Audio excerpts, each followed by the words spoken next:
there, welcome to Life and Law. Thank you so much for tuning in. My name is Awor.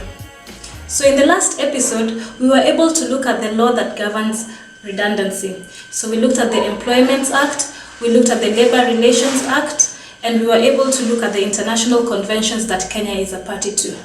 So in today's episode, we're going to look at a practical example of redundancy. So Twiga Logistics is a company incorporated in Kenya. It deals with the transport and logistics matters. So Mr. Martin Kioko was employed by Twiga Logistics. His title was General Manager for the Air Freight Department. His employment was on 1st March 2016. He served a 6 months probation period, and on 1st September 2016, his employment was confirmed. A letter to this effect was served to him on 21st December 2016. So after 14 months of working for the Air Freight Department as the general manager, Mr. Martin Kioko was given a merit increment of his gross salary. This merit increment was based on the previous year's performance. It was around 1st May 2017.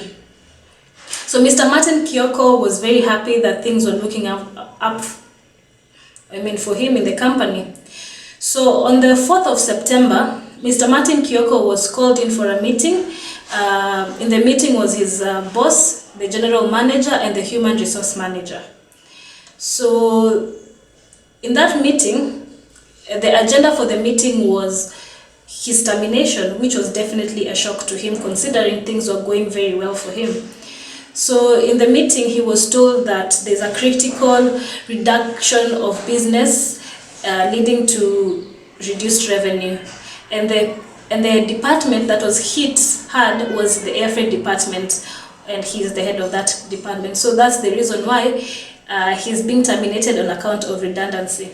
So in that meeting, the managing director explained to Mr. Kioko on the reduced revenues and how the Air Freight Department had been hit hard. And he also explained to Mr. Martin Kioko generally the reasons for, the impending redundancy. So after the managing director finished with his explaining, the human resource manager came in and explained to Mr. Martin Kioko on his terminal dues and benefits. And after that, Mr. Martin Kioko was able to sign a document agreeing to those terminal dues. So after the meeting, Mr. Martin Kioko was served with a letter, and this letter had a reference of termination on account of redundancy. The letter also explained that Mr. Martin Kioko will cease being an employee of Twiga Logistics Company by 30th September. So the letter also explained the reason for the termination, which of course is the reduced revenues, and it also provided for the final dues that Mr. Martin Kioko was to be given by the company. So here are the dues payable to Mr. Martin Kioko.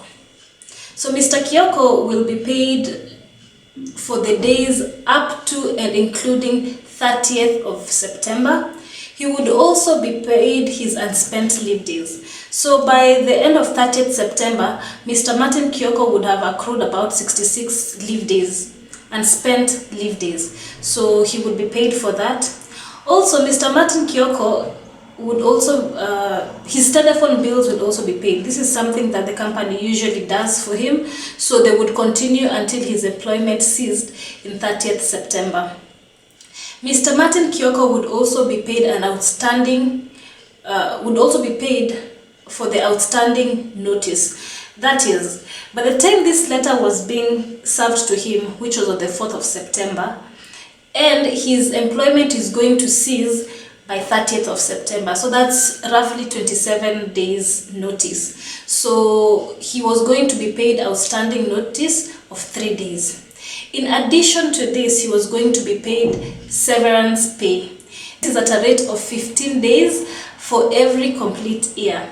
So Mr. Martin Kioko, by the time this letter was being served to him, he had worked for the company for 1 complete year. So that is what he would be paid for severance, as severance pay.